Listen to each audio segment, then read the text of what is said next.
സാധാരണ വെറും കീഴ്വഴങ്ങലല്ല, നേരെ സാഷ്ടാംഗ പ്രണാമം. അങ്ങനെ വിനീത പാദസേവകരായി മാറുന്നു. വഖഫ് ബോർഡ് മുസ്ലിം വിഭാഗത്തിൻ്റെതായ ഒരു സ്ഥാപനമാണ്. നമ്മുടെ രാജ്യത്ത് മുസ്ലിം മാത്രമല്ലല്ലോ, മറ്റ് മതക്കാരുണ്ടല്ലോ, വ്യത്യസ്ത മതക്കാരില്ലേ? ആ മതങ്ങൾക്കെല്ലാം സ്ഥാപനങ്ങളില്ലേ? ആ സ്ഥാപനങ്ങൾക്കെല്ലാം അതിൻ്റേതായ ഭരണ സംവിധാനമില്ലേ? ഏതെങ്കിലും ഒന്നിൽ ആ മതത്തിൻ്റേതല്ലാത്ത ആളുകൾ ഉൾപ്പെടുന്ന ഭരണ നേതൃത്വം ഉണ്ടായിട്ടുണ്ടോ? എവിടെയുമില്ലാലോ. അങ്ങനൊരു കാര്യം ആരും മനസ്സാ ഉദ്ദേശിച്ചിട്ടില്ലാലോ. തീർത്തും വർഗീയ വീക്ഷണം. മുസ്ലിമിൻ്റെ സ്ഥാപനമാകുമ്പോൾ അത് മുസ്ലിം മാത്രമായി നടത്തിയാൽ പോരാ, അമുസ്ലിങ്ങൾ കൂടി അതിലുണ്ടാകണം എന്നൊരു തോന്നൽ ആർക്ക്? RSSന്, സംഘപരിവാറിന് അവരുടെ വർഗീയ നിലപാടിൻ്റെ ഭാഗമായി ഉണ്ടാകുന്നു. അതിൻ്റെ ഭാഗമായി ഒരു നിയമം വരുന്നു, ഒരു ബിൽ പാർലമെന്റിൽ വരുന്നു. അതിനെ ശക്തമായി എതിർക്കുന്നു മതനിരപേക്ഷ ചിന്താഗതിക്കാർ. രാജ്യത്താകെ എതിരഭിപ്രായം വരുന്നു. പക്ഷേ ഭൂരിപക്ഷത്തിൽ പാസ്സാകുന്നു. അപ്പോഴും നാം കാണേണ്ടത് രാജ്യത്ത് മറ്റൊരു മതത്തിനും ഇത്തരത്തിലൊന്നും ഉണ്ടായിട്ടില്ല. കാണേണ്ട ആപത്ത് ഇന്ന് മുസ്ലിമാണെങ്കിൽ നാളെ ഇന്ത്യയിലുള്ള മറ്റു മതങ്ങളില്ലേ, ആ മതങ്ങളുടെ കാര്യത്തിലും ഇതേ നിലപാട് വരില്ലേ? ഓരോ മതത്തിൻ്റെയും അവകാശത്തിൽ എന്തിന് കൈകടത്തുന്നു?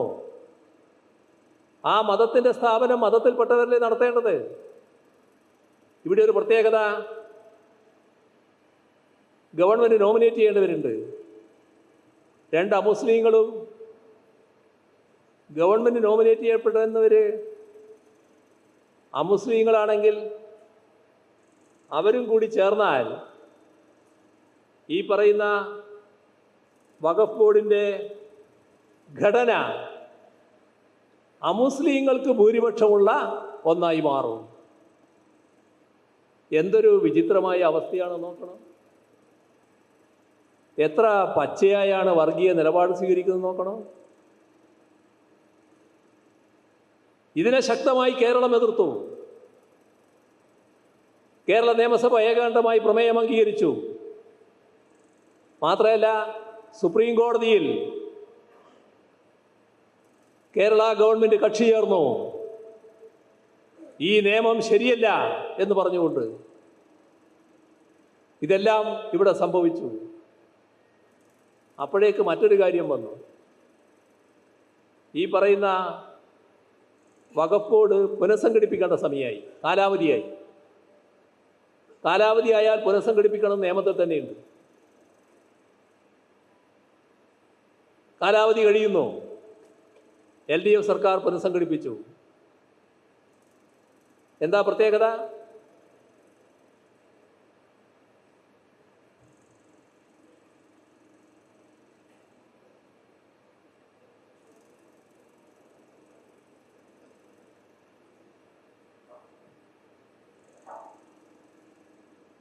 രാജ്യത്തൊരു നിയമം വന്നിരിക്കുന്നു.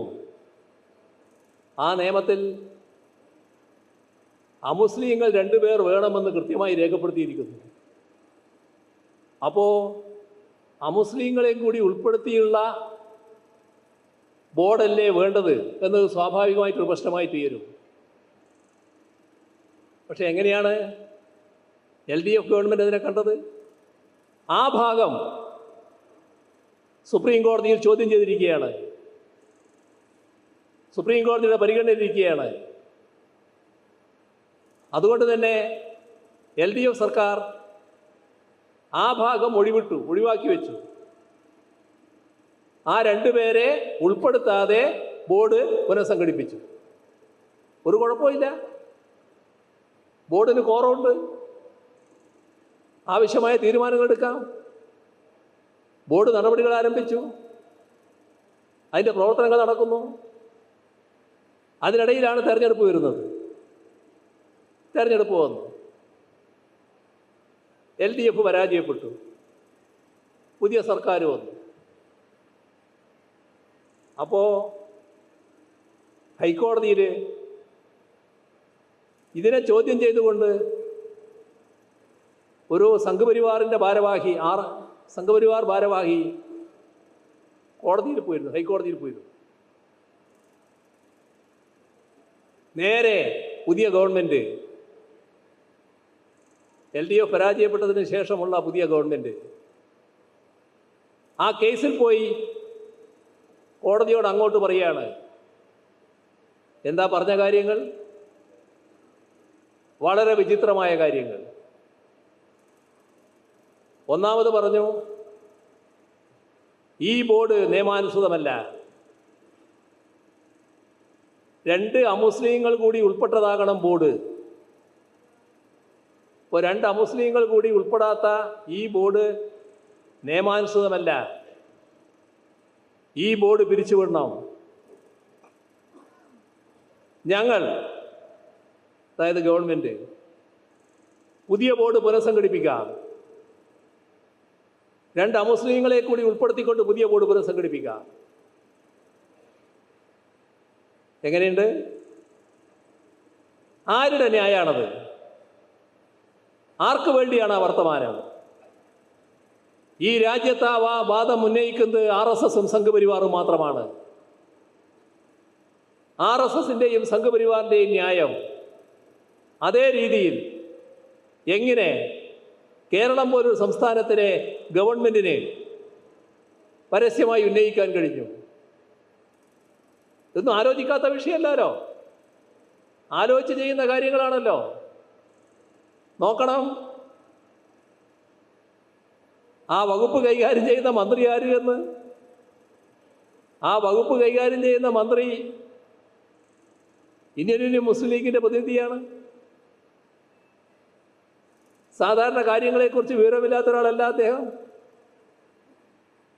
നല്ല നിലയ്ക്ക് കാര്യങ്ങൾ മനസ്സിലാക്കുന്നയാളാണ്.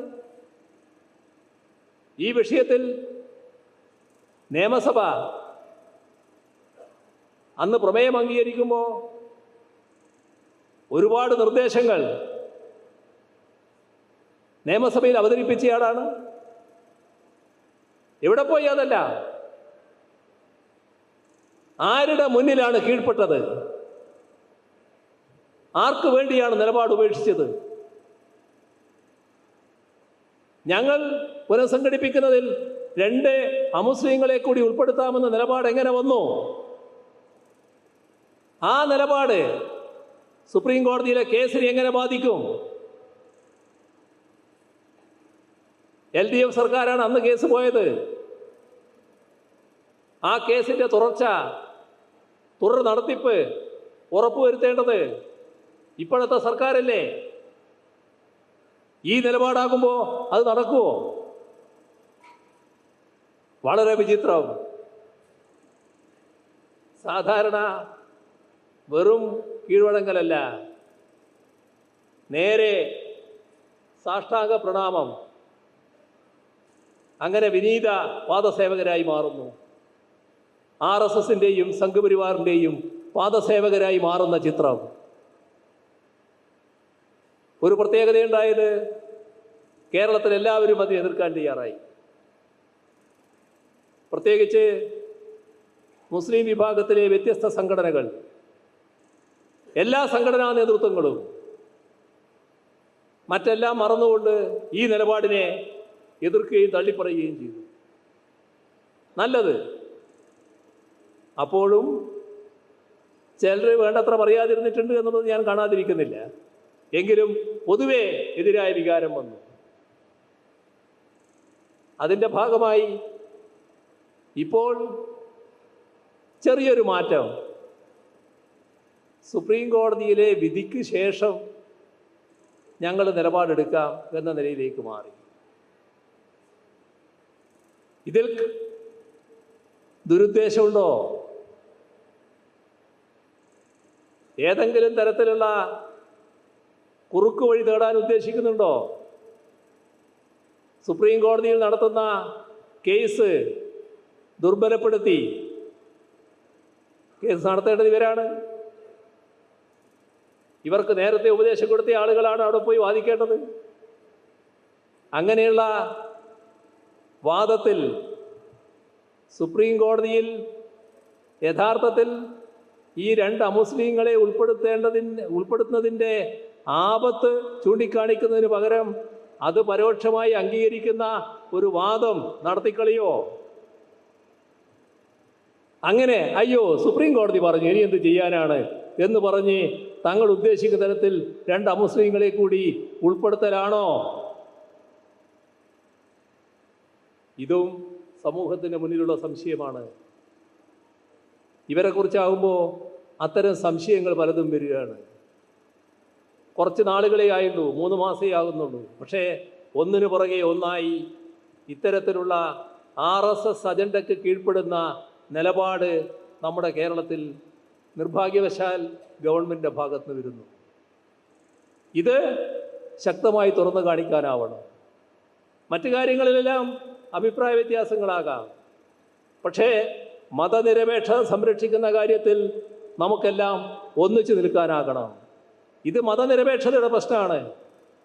ഇന്ത്യയിലെ മറ്റെല്ലാ മതസ്ഥർക്കുമുള്ള അതേ അവകാശം, ആനുകൂല്യം അത് ഇവിടുത്തെ മുസ്ലിമിനും ലഭിക്കേണ്ടതായിട്ടുണ്ട്. ഇസ്ലാം മതത്തിനും അത് ലഭിക്കേണ്ടതായിട്ടുണ്ട്. ആ കാര്യത്തിൽ ഒരു വിട്ടുവീഴ്ചയും അനുവദിക്കാൻ പറ്റില്ല. അതിൻ്റെ ഭാഗമായി ഉള്ള ഒരു സെമിനാർ എന്ന നിലക്ക് ഇത്തരമൊരു സെമിനാർ സംഘടിപ്പിച്ചത് വളരെ ഉചിതമായി. കുറച്ചധികം നീണ്ടുപോയോ എന്നൊരു സംശയമുണ്ട്. കൂടുതൽ കാര്യങ്ങളിലേക്ക് ഞാൻ കടക്കുന്നില്ല. ഈ സെമിനാർ ഔപചാരികമായി ഉദ്ഘാടനം ചെയ്തതായി അറിയിച്ചുകൊണ്ട് അവസാനിപ്പിക്കുന്നു. നിങ്ങൾക്കെൻ്റെ സ്നേഹാഭിവാദനം.